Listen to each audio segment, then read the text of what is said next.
My name is Richard Waldman, and I'm a life coach, clinical pastor, veteran, and author of Your Guide to a Better Way of Thinking. That makes us aware that our brain is not our best friend, because our brain has the ability to create on its own, which is why I say, if it weren't for our brains, we'd be well.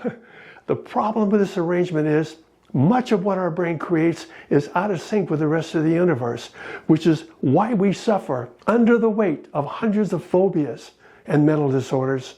I often get questions asking, how do I start the process of managing what is going on inside of my head? Most journeys have an objective, a goal. In our case, it's inner peace, which is the only state of mind that shares common ground with the universe. Inner peace, for example, was a flashpoint for Jesus that played a central role in his ministry, which is why he instructed us to seek the kingdom of God first, and it will be added to you, which in essence is the law of attraction. In other words, you are not connected with the universe and those around you if you're all about bitching, moaning, and complaining.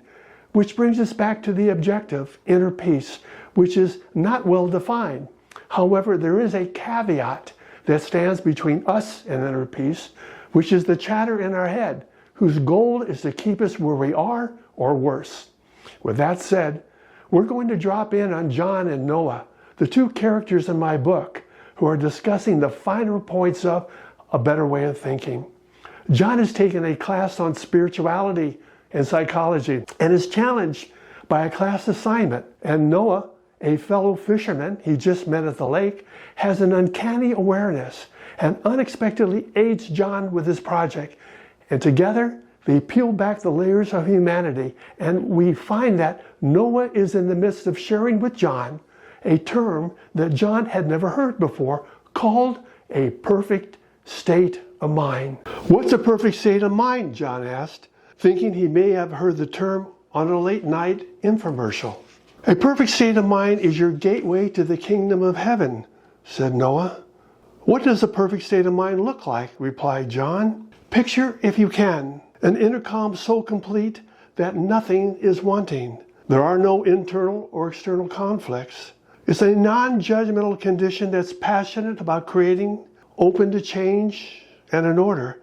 It's called perfect because mental perfection is in harmony with God, where all things are added to you. Added to you? In what way? Asked John. Is your body at ease? Is your mind free to think of wondrous things when you're anxious or upset? Will others invite you to break bread when you judge and curse them? No, I see your point. A state of mind like that wouldn't attract anyone or anything. But it doesn't seem fair, Noah. Having to monitor what God gave us is like buying a new car that constantly needs tuning. You're right. Our brains do require attention, and it's our job to keep them serviced. If you enjoyed what I just shared with you, please leave a comment, or better yet, share it with a friend, family, or relative so that the energy you're putting out flows back to you.